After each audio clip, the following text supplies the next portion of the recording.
Good morning, all of you. In today's part of the surface chemistry, we will study about the Gibbs adsorption equation and its application.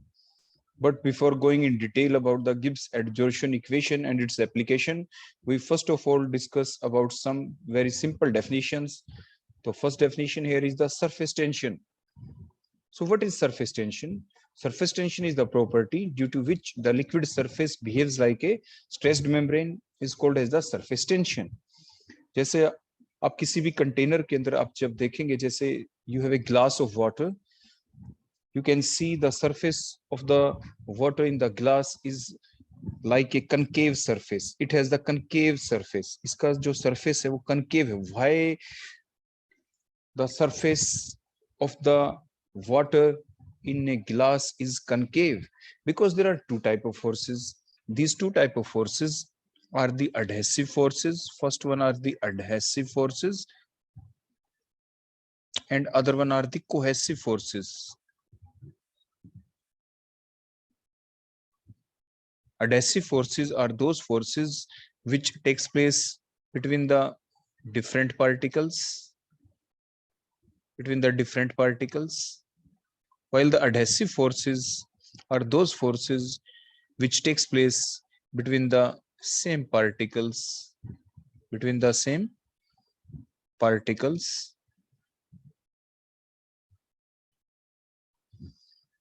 What happens in the glass of water?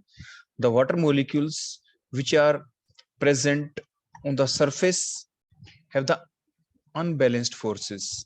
The water molecules which are present on the surface have the unbalanced forces, while the water molecules which are present inside in the bulk have the balanced forces, because any of the water molecule which is present in the bulk is simultaneously attracted in all the direction with the same force.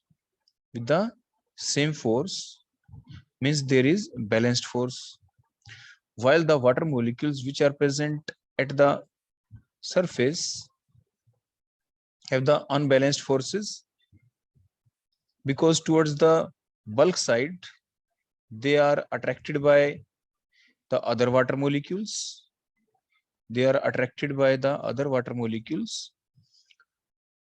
And towards the outer side they have weaker force of attraction with the gaseous particles. They have very less interaction towards the outer side. So due to that inward pull, they behaves like a concave surface. These water molecules which are present on the surface of the liquid shows more interaction with the glass in which the water is placed. So it shows the concave surface. So what are adhesive forces which takes place between the different particles? Here the different particles are the water particle and other are the glass particles. Cohesive forces are in between the same particles, means attraction in between the water and water molecules, that is the cohesive forces. In case of the water, when the water is placed in a glass, the magnitude of adhesive forces is greater than the magnitude of the cohesive forces, due to which the liquid surface is concave in nature. The water surface is concave in nature.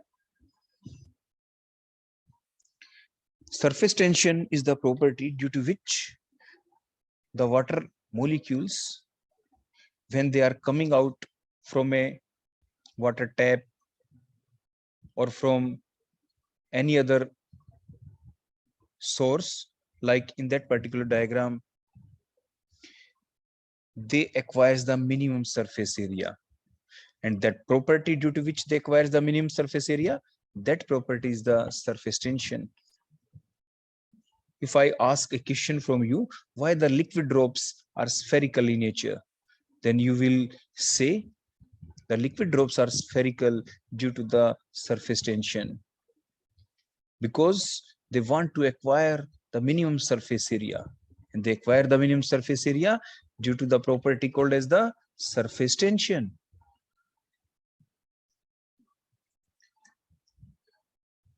Now in the diagram, you can see there are two type of phase. One is the surface phase, other one is the bulk phase. In the surface phase, we have two type of particle. If we have the solution, means if we add something solute in the solvent, means we have the solution.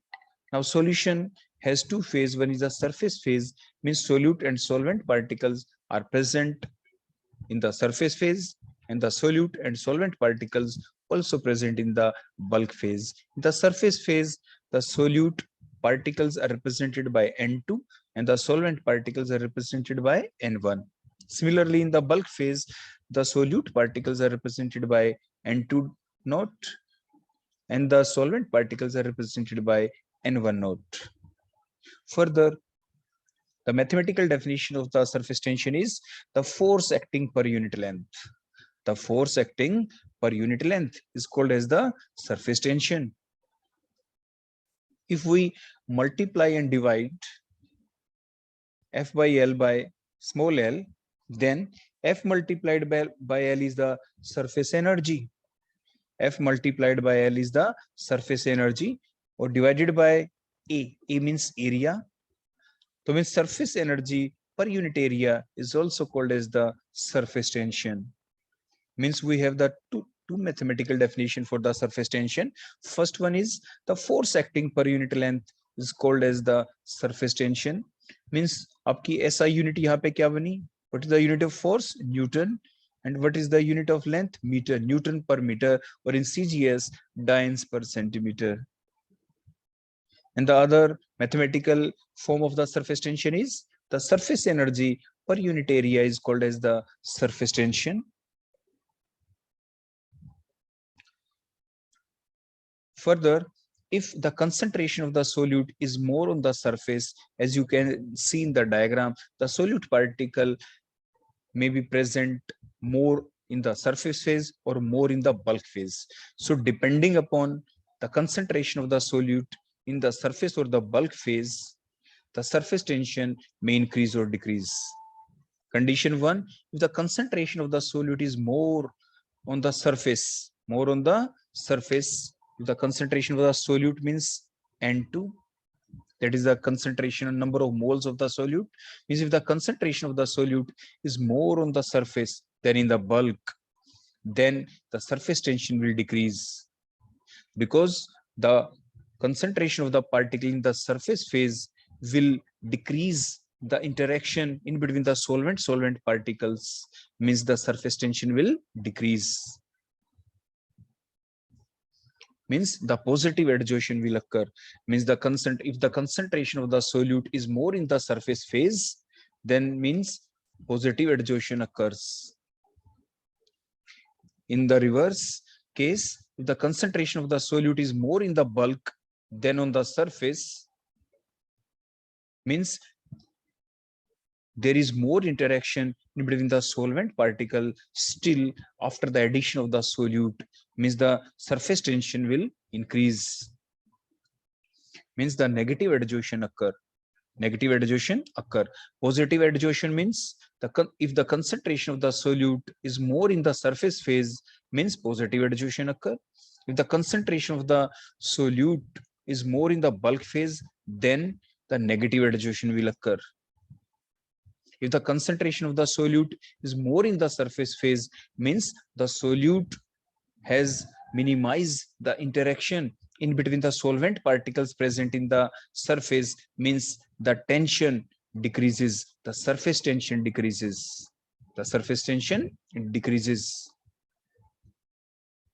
Further, now we will discuss some more terms before going in detail about the Gibbs adsorption equation. The next term is chemical potential, or you can say the partial molar free energy represented by mu. So what is the chemical potential or the partial molar free energy? The change in the free energy of the system on addition of the 1 mole of the component. If we add 1 mole of the component in a system, then what will happen with the free energy? What change occur in the free energy, keeping the other factor constant like temperature constant, pressure constant, concentration of the other component remain constant, then it is called as the partial molar free energy, or you can say the chemical potential. If there occur the Gibbs free energy, the free energy of the system may change with the change of temperature also, may change with the change of pressure also, but it is called as the chemical potential only when there occurs any change in the free energy of the system on addition of 1 mole of the component, 1 mole of the component, keeping other factor constant, that is the temperature, pressure, so called as the partial molar free energy. In other words, the contribution of 1 mole of the component towards the total free energy is called as the partial molar free energy. Means if after the addition of the 1 mole of the component, what will happen with the free energy of the system, what change occur in the total free energy of the system, that called as the partial molar free energy. Mathematically, the partial molar free energy or the chemical potential can be written as curly G. Curly means change, G means free energy, means what is the change in free energy occurs when there occurs the change in the number of the moles, means curly N1, keeping other factor constant like temperature, pressure, N2 means other mole. Similarly, mu2, change in the free energy with a change in the number of moles, that is the N2 moles, by keeping the temperature, pressure, N1 remains same. So that is the mathematical form of the chemical potential. Now, what is the definition of the free surface energy? What is the definition of the surface energy? The amount of the work done, to increase the surface area by 1 centimeter square is called as the surface energy. What is the amount of work done to increase the surface area of the system by 1 centimeter square is called surface energy. You can see in that particular diagram also what is the amount of work done here to increase the surface area by 1 centimeter square is called as the surface energy.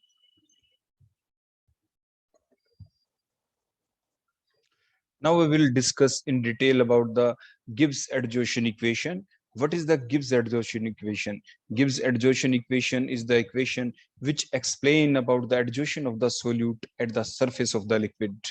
Or in other words, Gibbs-adsorption equation is the equation which explains the effect of the surface tension on the adsorption. It's called as the Gibbs-adsorption equation.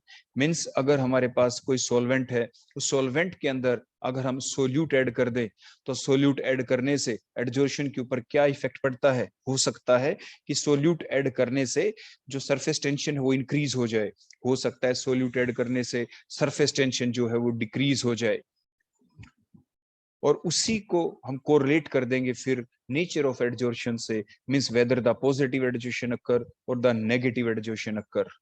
If the concentration of the solute is more on the surface, means positive adsorption occur. If the concentration of the solute is more in the bulk and less on the surface, means negative adsorption occurs. तो means हम ये relation देखेंगे, अब एक mathematical relation भी हम derive करेंगे यहाँ पे, और उसमें हम ये देखेंगे कि सोल्यूट के ऐड करने से सरफेस टेंशन के ऊपर क्या इफेक्ट पड़ता है और साइमल्टेनियसली नेचर ऑफ एडजॉर्प्शन के ऊपर क्या फर्क पड़ता है. सोल्यूट को जब हम सॉल्वेंट में ऐड करेंगे तो ऐड करने से आपकी जो एडजॉर्प्शन पॉजिटिव हुई या नेगेटिव, सरफेस टेंशन इंक्रीज हुई या डिक्रीज, उन चीजों के बारे में जो इंफॉर्मेशन देगी वही आपकी इक्वेशन कहलाएगी गिब्स एडजॉर्प्शन इक्वेशन. अब हम गिब्स एडजॉर्प्शन इक्वेशन को एक्सप्लेन करने से पहले हम एक सिस्टम एज्यूम कर लेते हैं, कंसीडर कर लेते हैं एक ऐसा सिस्टम जिसके अंदर दो फेज हैं, एक तो आपका सरफेस फेज है, दूसरा बल्क फेज है. When we add the solute in a solvent, then the concentration of the solute may be present more in the surface phase or may present more in the bulk phase. So first of all, we represent the number of moles of solute or the solvent in both surface and the bulk phase. Assume that the number of the moles of the two component, that is the solute and the solvent, in the surface phase are N1 and N2. N1 are the number of moles of the solvent, N2 are the number of the moles of the solute in the surface phase. Similarly, अगर हम note लगा दें तो N1 note और N2 note, these are the concentration, these are the number of moles of the solute and the solvent in the bulk phase.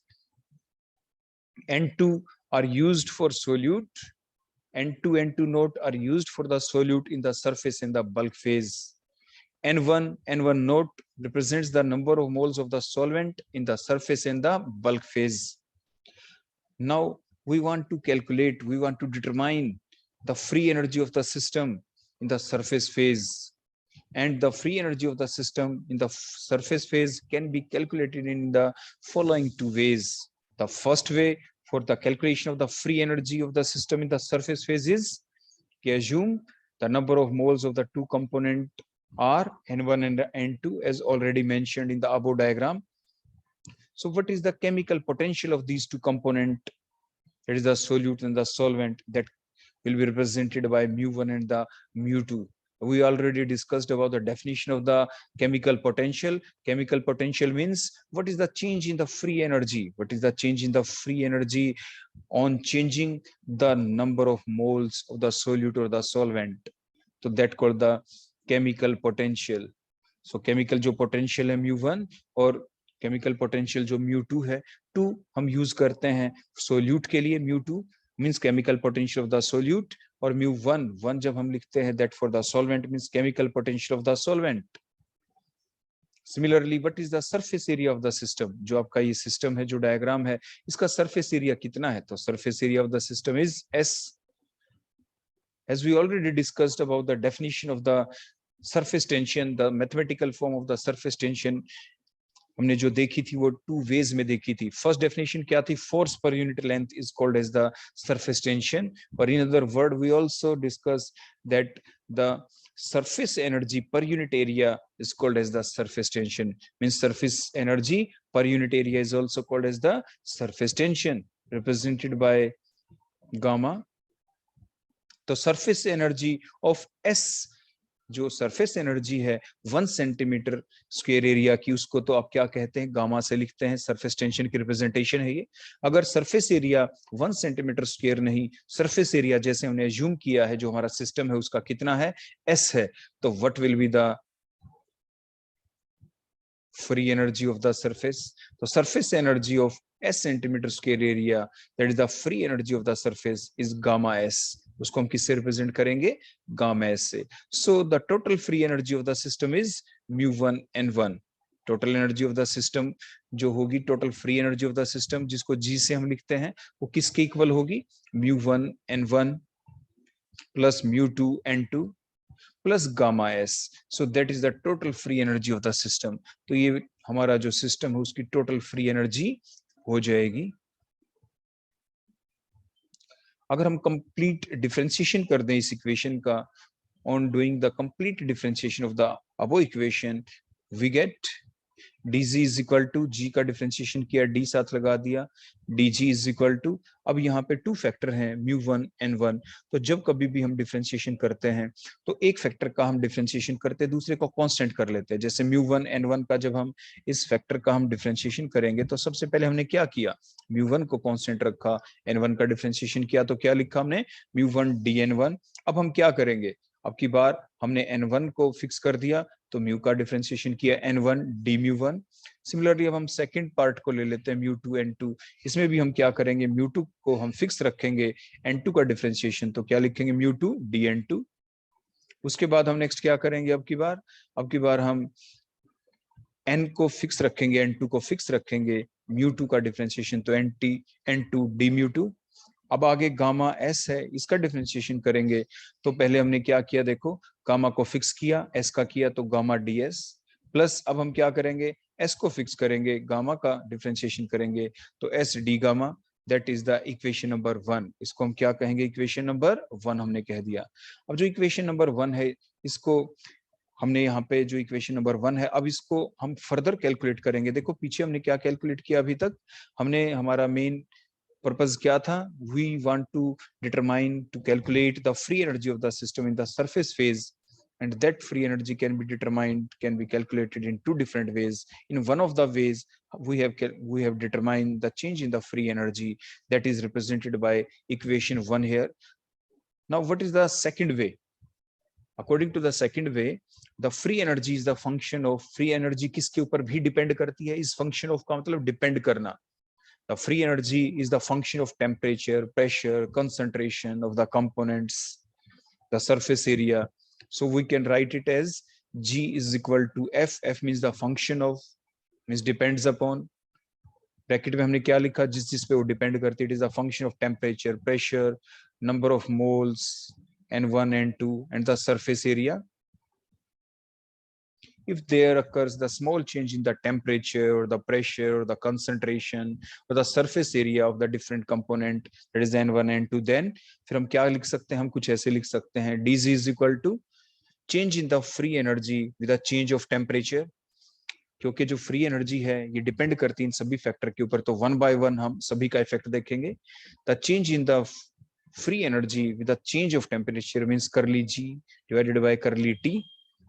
Eight other factors को हम क्या कर दें, कांस्टेंट, मींस प्रेशर कांस्टेंट, जो जिस चीज को भी हम कांस्टेंट रखते हैं ब्रैकेट के बाहर नीचे हम उसको लिख देते हैं एज ए सबस्क्रिप्ट.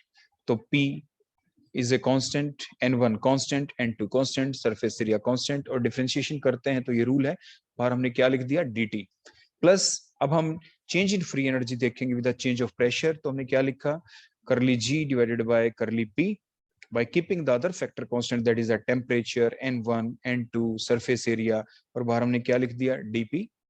अब हम क्या करेंगे, what is the change in the free energy with the change in the number of moles. First we will see the change in the free energy with the change in the N1 number of moles. तो curly G divided by करली N1 keeping other things constant, that is a temperature, pressure, N2 S, और बाहर हमने dN1 लिख दिया. Plus अब हम देखेंगे change in the free energy with the change in the N2 number of moles, तो curly G divided by curly N2 keeping other things constant, that is a temperature, pressure, N1, surface area, फिर last में हमें dN2 लिखा. Now we will see about the change in the free energy with the change of surface area, तो curly G divided by करली S keeping other thing constant, that is a temperature, pressure and the number of moles N1 and N2, तो बाहर हमने क्या लिखा, ds. तो अब हमने देखा यहाँ पे क्या किया हमने, जो हमारी फ्री एनर्जी थी dg इज इक्वल टू, तो ये सारे फैक्टर्स आपके सामने आ गए, क्योंकि जो फ्री एनर्जी है it depends upon all this factor, that is the temperature, pressure, concentration, surface area. तो हमने देखा अगर हम स्मॉल चेंज कर दें इनमें से किसी भी फैक्टर के अंदर, टेम्परेचर के अंदर स्मॉल चेंज कर दें या प्रेशर के अंदर या कंसंट्रेशन के अंदर, तो उसकी वजह से फ्री एनर्जी के अंदर क्या आता है चेंज, तो सभी के अंदर हमने स्मॉल स्मॉल चेंज किया और इस तरह से हमारा ये फॉर्मूला बन गया, ये इक्वेशन बन गई डीजी की. अब हम क्या करेंगे फर्दर आगे, जो टोटल डिफरेंशियल जो इक्वेशन है जो हम हमारे थर्मोडायनेमिक्स के अनुसार जानते हैं वो क्या है, dz is equal to vdp minus में sdt. ये हम पहले डिराइव कर चुके होते हैं कि ये dz is equal to vdp minus sdt कहां से आए, ये हम थर्मोडायनेमिक्स के अकॉर्डिंग सीख चुके होते हैं पहले ही. तो अब हम क्या करेंगे, इसमें जो हमारे पास ये इक्वेशन है, टोटल डिफरेंशियल जो इक्वेशन है dz is equal to vdp minus sdt, अगर हम इसमें क्या कर दें, अगर हम कर दें जो चेंज इन फ्री एनर्जी देखें विद चेंज ऑफ टेम्परेचर के साथ देखें कीपिंग द प्रेशर कांस्टेंट, तो हमारे पास अगर हम प्रेशर कांस्टेंट करेंगे तो इसके अंदर जो डीपी है इसकी वैल्यू बोलो क्या हो जाएगी, इसकी वैल्यू हो जाएगी 0. बोलो इसकी वैल्यू क्या हो जाएगी, यहाँ पे 0 हो जाएगी. अगर हम प्रेशर को कांस्टेंट रखते हैं तो अभी आपने देखा कि dp means change in pressure is equal to 0, तो ये जो हमारा फैक्टर है ये तो हमारा क्या हो जाएगा, दैट बिकम्स 0. तो बच क्या गया, dz is equal to minus sdt, तो आपका क्या बच जाएगा, dz is equal to minus sdt. और ये कब हुआ, at constant pressure by keeping other number 1 N2 and N1 N2 number of moles, इनको भी हमने क्या रखा, कांस्टेंट. अब क्या किया, dz जो है यहाँ पे इसके डिवाइडेड में आप क्या ले आएंगे, dt, तो वही हमने किया है, curly g divide by curly t by keeping the other factor constant, that is pressure, number of moles is equal to minus s. Similarly, if we maintain the temperature constant, अगर हम अब temperature को constant कर दें तो क्या होगा? अगर हम टेम्परेचर को कांस्टेंट करेंगे तो ये जो हमारा फैक्टर है ये जीरो हो जाएगा, ये क्या हो जाएगा आपका? जीरो। तो दूसरा फैक्टर क्या बच गया? Means curly G divided bye DP को नीचे ले आएंगे, curly G divided by D curly P at constant temperature and the other number of moles is equal to V. By the definition of chemical potential, chemical potential की definition के basis के ऊपर हम क्या जानते हैं? मतलब अभी तक जो हमने देखा टोटल डिफरेंशियल जो इक्वेशन है dz is equal to V D P minus S D T, यहाँ से हमने दो फैक्टर निकाल लिए, वो बोलो कौन से? जो हमारे ऊपर जो बड़ी मेन इक्वेशन आपको दिख रही है वहां पे हमें ये सारी वैल्यू पुट करनी है। Means dz is equal to क्या था? करली जी बाय करली टी। देखो यहाँ पे तो हम इतने फैक्टर की जगह तो बोलो क्या वैल्यू पुट करने वाले हैं? यहाँ पे इसकी जगह तो माइनस एस पुट कर देंगे। नेक्स्ट जो था करली जी डिवाइडेड बाय करली पी, इसकी जगह बोलो हम क्या पुट कर देंगे? यहाँ पे वी पुट हम कर देंगे। नेक्स्ट जो हमारी डेफिनेशन है केमिकल पोटेंशियल की, अब हम उसको यूटिलाइज करेंगे। केमिकल पोटेंशियल का मतलब क्या था? What is the change in the free energy because the change in any of the number of the moles. अगर हम नंबर ऑफ मोल्स चेंज कर दें, means chemical free energy with the change in the number of moles, पर मोल हम कह सकते हैं, तो उसे हम क्या कहते हैं? Curly G divide by curly N one, curly g divided by करली n1 at constant temperature, pressure, other number of moles in the surface area is given by mu1. Similarly, the change in the free energy with the change in number of moles n2 by keeping other factor constant, that is a temperature, pressure n1 and the surface area is represented by mu2. तो means ये जो दूसरा factor हो गया, देखो यहाँ पे करली g डिवाइडेड बाय करली n1, इसकी जगह हम क्या पुट कर देंगे? mu1। और जो दूसरा फैक्टर है ये नेक्स्ट करली g divided by curly n2 keeping other factor constant, तो इसकी जगह हम क्या पुट कर देंगे? mu2। तो यहाँ पे हम mu2 लिख देंगे।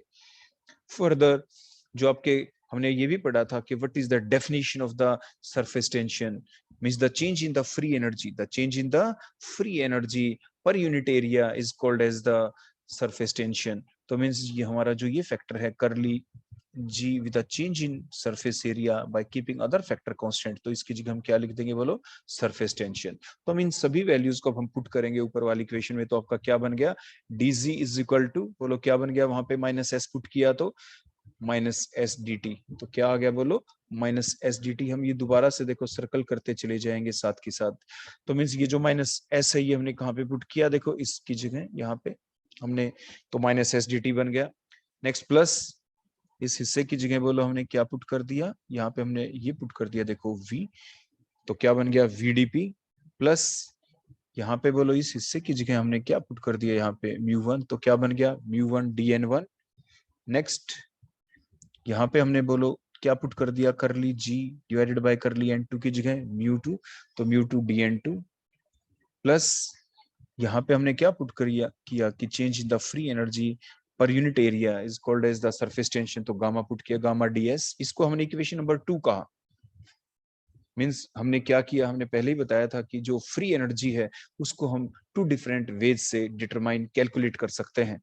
ये हमारा सेकंड वे हो गया कि dg is equal to minus S D T plus vdp plus mu1 dn1 plus mu2 dn2 plus gamma ds, equation number 2। ये सेकंड वे हो गया फ्री एनर्जी को डिटरमाइन करने का, the change in free energy को देखने का। अब हम इसका कंपैरिजन करेंगे with equation number 1। Equation number 1 क्या थी? जो हमने पीछे निकाली थी वो हमने दोबारा से आपके सामने लिख दी है।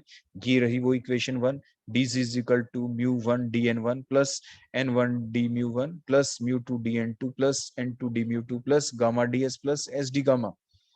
अब हम कंपेयर करेंगे इस इक्वेशन नंबर 1 को जो अभी अभी हमने ऊपर मिली है इक्वेशन 2 उसके साथ। जब हम इनको आपस में कंपेयर करते हैं तो कंपेयर करने से हमें क्या मिला? अब बड़े ध्यान से देखें, इनको कंपैरिजन करने के बाद तो ये चीज हमारे सामने आ जाएगी। बोलो ये चीज क्या है जो हमारे सामने आई, जो हमने कंपैरिजन यहाँ पे किया? तो आप देखो जब हम कंपैरिजन करते हैं, मैं आपके सामने फिर लिखता हूँ, कुछ कॉमन चीजों को देखे जो दोनों में आपको दिख रही है। तो आपने ये देखा कि देखो mu1 dn1, देखो ये रहा mu1 dn1, देखो ये तो यहाँ पे भी है, ये तो यहाँ पे भी है mu1 dn1। उसके बाद mu2 dn2, देखो mu2 dn2 इस इक्वेशन में भी है और mu2 dn2 देखो यहाँ पे इस इक्वेशन के अंदर भी आपको दिख गया। फिर गामा ds, गामा ds देखो ये रहा, ये गामा ds भी आपको दिख गया। और यहाँ पे भी देखो क्या दिख गया आपको, गामा ds। ठीक हो गया। और ये फार्मूला किसका है, dg का। ये भी फार्मूला है dg का, चेंज इन फ्री एनर्जी का। अब जो फैक्टर बच गए, बोलो यहाँ पे क्या बचे, यहाँ पे ये देखो इतना फैक्टर बच गया, minus S D T plus VDP. इसमें क्या क्या बच गया, इसमें बच गया n1 dμ1, n2 dμ2 और एस डी गामा। मतलब जो रिमेनिंग फैक्टर है वो आपस में इक्वल हो जाएंगे। मीन्स हमने क्या लिखा, जो रिमेनिंग फैक्टर बोलो क्या क्या है, देखो n1 dμ1, देखो ये था n1 dμ1, दूसरा n2 dμ2 plus S D gamma. ये किसके इक्वल, जो ऊपर वाली इक्वेशन 2 में बच गया था, minus S D T plus VDP.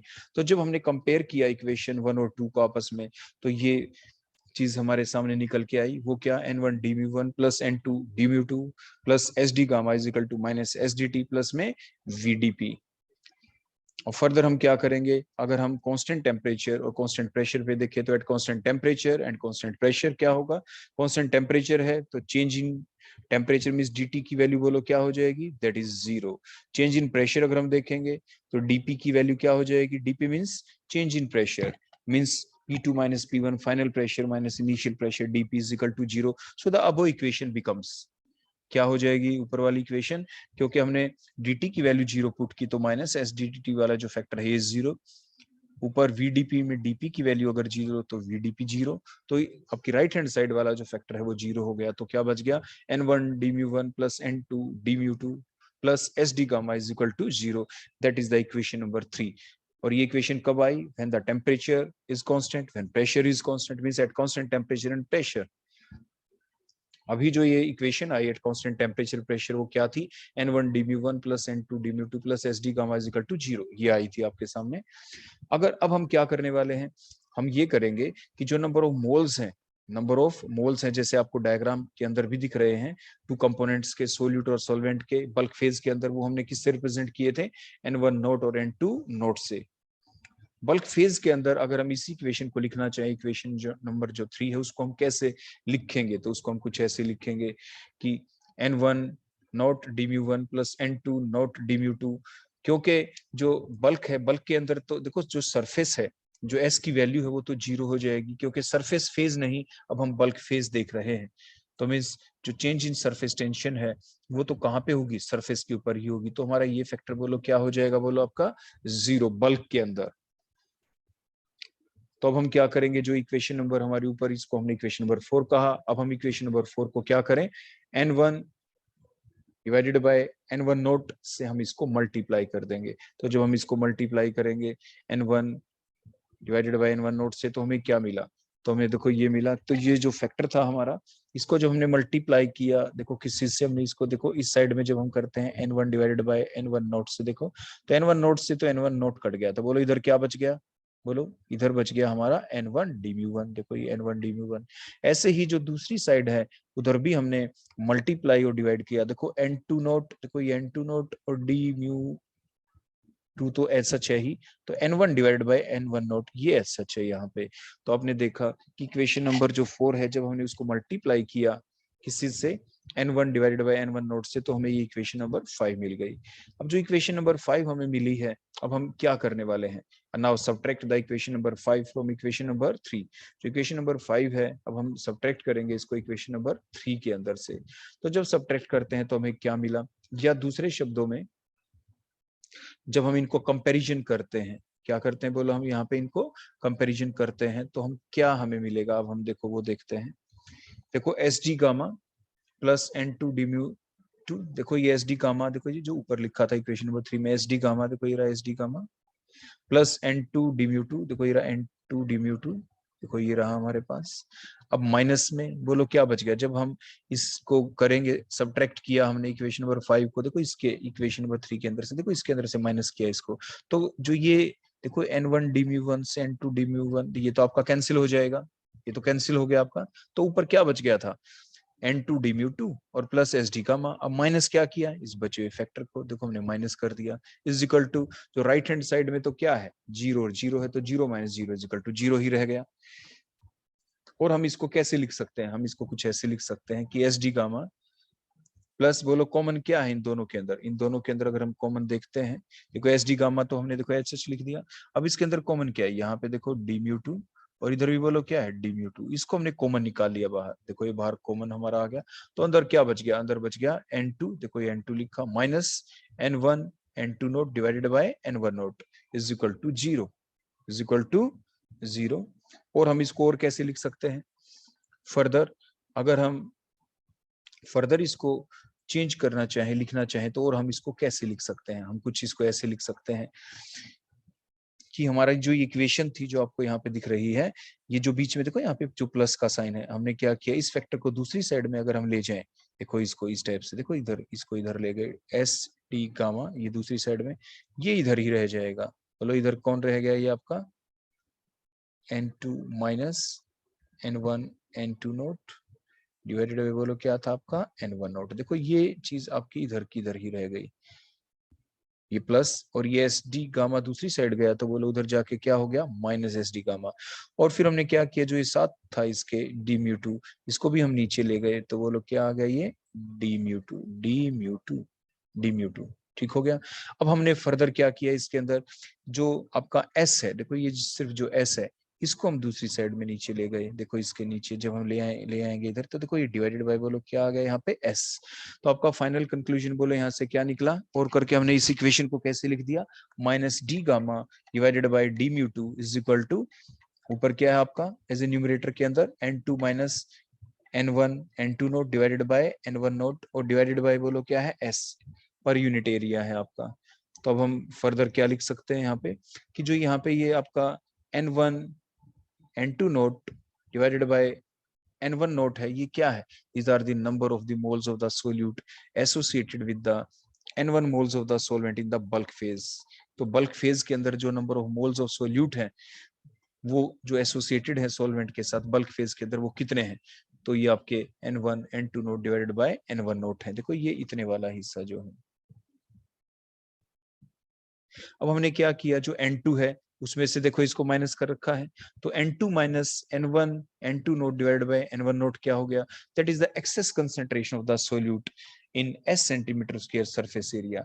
जो सरफेस एरिया को हमने s माना था, उस सरफेस एरिया के अंदर जो एक्सेस कंसंट्रेशन है सोल्यूट की, वो कितनी है, वो हो गई n2 माइनस में n1 n2 naught divided by n1 note. अब हम क्या लिख सकते हैं यहाँ पे, जो भी हमने ऊपर देखा था, minus D gamma divided by D mu two is equal to, बोलो क्या आ गया, इसको हम लिख देंगे S2, क्या लिख देंगे इसको हम S2, वेयर S2 क्या है, it is the excess concentration, excess concentration of the solute per unit area, excess concentration of the solute in 1 centimetre square surface area. हमने इस जो S की वैल्यू है, देखो जो ऊपर इस फार्मूले के अंदर S था, उसको हमने कितना मान लिया, अगर हमने उसको कितना मान लिया उसको 1 सेंटीमीटर स्क्वायर, देखो इसको, तो ये 1 सेंटीमीटर स्क्वायर हो गया। और ऊपर वाली जो वैल्यू है वो क्या थी, that is the excess concentration of the solute in s centimetre square surface area, तो उसको हमने S2 करके लिख दिया, that is the equation number 6। Equation number क्या बन गई, बोलो आपकी ये 6 बन गई। हमने इसको दोबारा से लिख दिया, minus D gamma divided by D mu two is equal to S2, that is the equation number 6। और यहाँ पे S2 क्या है, that is the excess concentration of the solute in 1 centimetre square surface phase. जो surface है उसके अंदर जो एक्सेस कंसंट्रेशन है सोल्यूट की, वो आपकी किससे हमने रिप्रेजेंट की, S2 से। फर्दर हम ये भी जानते हैं कि mu two is equal to mu two naught plus RT ln A2 क्या है, एक्टिविटी, एक्टिविटी है ये आपकी, एक्टिव कंसंट्रेशन है ये। अगर हम डिफ्रेंशिएट कर दें इस इक्वेशन को एट कांस्टेंट टेम्परेचर, तो हमें क्या मिलेगा, d mu two is equal to, mu two का क्या हो गया, d mu two is equal to mu two naught का क्या हो जाएगा, d mu two naught plus RT ln D ln A2। और फर्दर जब हम देखो यहाँ पे 3 फैक्टर आ गए, हम आपको बता दें, one is the R, other one is the T, other one is the log A2। देखो 3 चीज है यहाँ पे। हर किसी का जब भी कोई चीजें मल्टीप्लाई में होती हैं, तो हर बार किसी का डिफरेंशिएशन किया जाता है और को कांस्टेंट रखा जाता है। मींस हमने जब डिफरेंशिएशन ऑफ R किया, differentiation R is a constant, T temperature is a constant, क्योंकि एट कांस्टेंट टेम्परेचर हम कर रहे हैं। तो मीन्स जब हम करते हैं differentiation of R that is 0, differentiation of temperature that is 0, तो अब हम क्या करेंगे, डिफरेंशिएशन ऑफ log A2, तो वही हमने किया, differentiation of log A2 keeping R और T को बोलो क्या रखा हमने, कांस्टेंट। अगर हम आगे भी करते हैं डिफरेंशिएशन ऑफ, देखो अगर हम ऐसा कर देते डिफरेंशिएशन ऑफ R, देखो ऐसा हम लिख सकते थे, डिफरेंशिएशन ऑफ बोलो क्या, आर, और फैक्टर को हम ऐसे ही रख देते TH log A2H। तो डिफरेंशिएशन ऑफ जो आर होता वो क्या होता है बोलो, दैट इज 0, तो ये फैक्टर पूरा 0 हो जाता। सिमिलरली अगर हम डिफरेंशिएशन ऑफ किस चीज का करते टी का, तो differentiation of T because temperature is constant, so that is also 0। तो मींस ये जो दूसरे फैक्टर हैं ये हमारे 0 हो जाएंगे, तो इसलिए उनको लिखने की कोई आवश्यकता नहीं है। तो इसलिए जब हमने डिफरेंशिएशन किया इस इक्वेशन का एट कांस्टेंट टेम्परेचर, तो हमारे सामने क्या आ गया, d mu 2 is equal to d mu 2 naught plus R T d ln A2।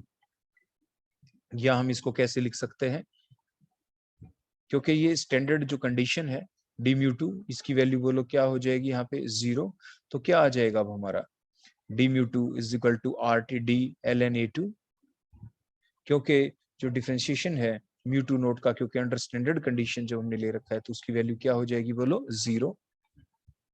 और हम इसको कैसे लिख सकते हैं, d mu 2 is equal to R T, और जो ये हमारे पास ये फैक्टर है देखो डिफरेंशिएशन ऑफ log A2, इसको हम कैसे लिख सकते हैं 1/A2 dA2।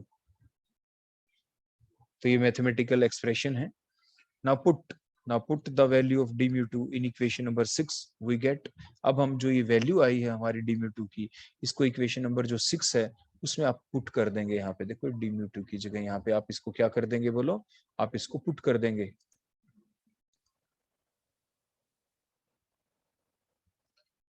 हमारे पास जो इक्वेशन है वो ये आ जाएगी S2 इज इक्वल टू, देखो S2 तो ये सच रहा, S2 जो इक्वेशन नंबर 6 में है is equal to d gamma, देखो डी गामा भी देखो ये सच है बिल्कुल।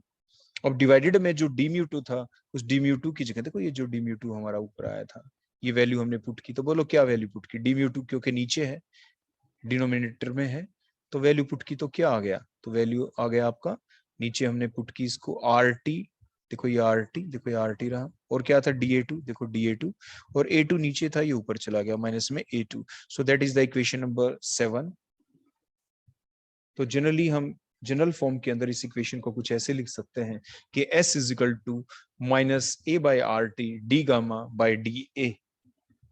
और डाइल्यूट सॉल्यूशन के लिए जब हम लिखेंगे तो हम कुछ ऐसे लिखेंगे in the form of the concentration S is equal to minus C divided by RT d gamma by dc, that is the equation number 9। और जो ये जितनी भी ये डिफरेंट इक्वेशंस आपके सामने आई है, इक्वेशन नंबर 7, 8 और 9, these all are the Gibbs adsorption equation, ये सभी आपकी गिब्स एडजॉर्प्शन इक्वेशन है। अब हम एप्लीकेशन देखेंगे गिब्स एडजॉर्प्शन इक्वेशन की। तो गिब्स एडजॉर्प्शन इक्वेशन के द्वारा हमने अभी ये फार्मूला जो डिराइव किया था S is equal to minus C upon RT d gamma by DC, इसके बेसिस के ऊपर हम क्या डिटरमाइन कर सकते हैं, we can determine the nature of the adsorption, whether the adsorption is the positive और the negative one. If the value of d gamma by dc, जो ये d गामा बाय dc जो है, अगर इसकी वैल्यू हम क्या कह दें positive, positive means the d gamma means change in surface tension, dc means with the change in the concentration of the solute, अगर क्या हो पॉजिटिव हो, मींस सरफेस टेंशन में चेंज कैसा हो पॉजिटिव हो, मींस सरफेस टेंशन क्या हो रही हो इंक्रीज हो रही हो with the increase in the concentration, with the increase in the concentration of the solute, अगर क्या हो जाए बोलो सरफेस टेंशन इंक्रीज हो जाए, तो इट मींस क्या होगा, इसका मतलब अगर ये d gamma by d C, देखो जो ऊपर हमने पुट किया था, अगर इसकी वैल्यू पॉजिटिव है तो क्योंकि फार्मूले के अंदर ये नेगेटिव है, तो पॉजिटिव नेगेटिव नेगेटिव, तो एस की वैल्यू क्या आ जाएगी, एस की वैल्यू आएगी यहाँ पे नेगेटिव, तो मींस एस की वैल्यू क्या आएगी बोलो नेगेटिव आ जाएगी। बट इट मींस इसका मतलब ये हुआ कि the concentration of the solute on the surface of the solvent is less than in the bulk of the solution, उसका मतलब जो कंसंट्रेशन ऑफ जो सोल्यूट है उसकी जो सरफेस है सोलवेंट का, उसके अंदर उसकी कंसंट्रेशन क्या है कम है, और बल्क के अंदर उसकी कंसंट्रेशन क्या है ज्यादा है, means negative adsorption takes place. Positive कब होती है, जब सोल्यूट की कंसंट्रेशन सरफेस जो फेज है उसके अंदर ज्यादा हो, लेकिन यहाँ पे सोल्यूट की कंसंट्रेशन कहाँ पे ज्यादा है, बल्क के अंदर ज्यादा है, क्योंकि सरफेस टेंशन बोलो क्या हो गई है इंक्रीज हो गई है। सरफेस टेंशन इंक्रीज का मतलब कोई सरफेस टेंशन को डिक्रीज करने वाला नहीं है, सरफेस टेंशन को कौन करता था डिक्रीज, वो सोल्यूट करता था, जब वो सरफेस फेज के अंदर सोलवेंट पार्टिकल के साथ इंटरेक्शन करता था। अब सरफेस टेंशन हो गई इंक्रीज, मतलब क्यों हुई इंक्रीज, क्योंकि सोल्यूट के पार्टिकल सरफेस फेज में ही नहीं है, और वो कहाँ पे ज्यादा है, वो बल्क के अंदर है, इसलिए सरफेस टेंशन आपकी इंक्रीज्ड रही, मींस सरफेस टेंशन क्या रही इंक्रीज्ड रही, वो बढ़ गई, और सरफेस के अंदर सरफेस फेज के अंदर क्योंकि सोल्यूट के पार्टिकल नहीं, तो इसका मतलब नेगेटिव एडजॉर्प्शन हो गई। सिमिलरली अगर हम रिवर्स केस देखें, if the value of D gamma by d C, value of D gamma by DC की वैल्यू बोलो, इस देखो इतने फैक्टर की वैल्यू बोलो क्या हो आपकी, नेगेटिव हो। देखो यहाँ पे नेगेटिव, फॉर्मूले में नेगेटिव है तो नेगेटिव नेगेटिव क्या हो जाएगा बोलो, पॉजिटिव। तो एस की वैल्यू क्या आएगी बोलो, पॉजिटिव। एस की वैल्यू क्या आएगी बोलो, positive. But it means d gamma by dc is negative, means the surface tension of the solution decreases with the increase in the concentration of the solute। जब हम solute add करते हैं तो जो surface tension है solution की वो decrease हो गई है। क्या हो गई बोलो, डिक्रीज। डिक्रीज क्यों हुई होगी, solute ने क्या किया, surface phase के अंदर जो solvent particle थे उनके साथ इंटरेक्शन की, surface tension को डिक्रीज कर दिया। सरफेस टेंशन को क्या कर दिया, decrease.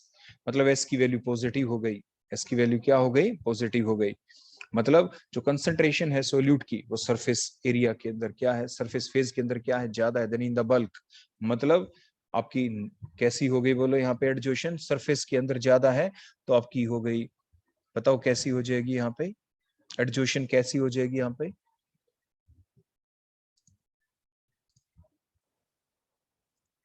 Means positive adsorption will takes place. तो यहाँ पे हम प्लस का साइन लगा देंगे, means positive adsorption takes place. Second जो इसकी एप्लीकेशन है गिब्स एडजोशन इक्वेशन की, वो क्या है, we can calculate the excess concentration of the solute on the surface of the liquid. वो तो सिंपल आपका फार्मूला था ही कि by knowing the concentration of the solute in the solution, concentration हमें क्या डिटरमाइन कर लें, हम सी की वैल्यू को डिटरमाइन कर लें और डी गामा बाय डीसी को डिटरमाइन कर लें, तो फिर हम एस की वैल्यू को कैलकुलेट कर सकते हैं। एक्स एस क्या है यहाँ पे, excess concentration of the solute in the surface phase of the liquid. तो ये जो फार्मूला है आपके पास ऊपर गिब्स एडजोशन इक्वेशन का, अगर हम चाहें एस की वैल्यू निकाल लें तो कैसे निकाल सकते हैं, देखो R is a constant that is fix, temperature is constant. अगर हम सी की वैल्यू का पता हो और D gamma by d C का पता हो तो फिर हम एस की वैल्यू को कैलकुलेट कर सकते हैं, means excess concentration of solute का हम पता लगा सकते हैं।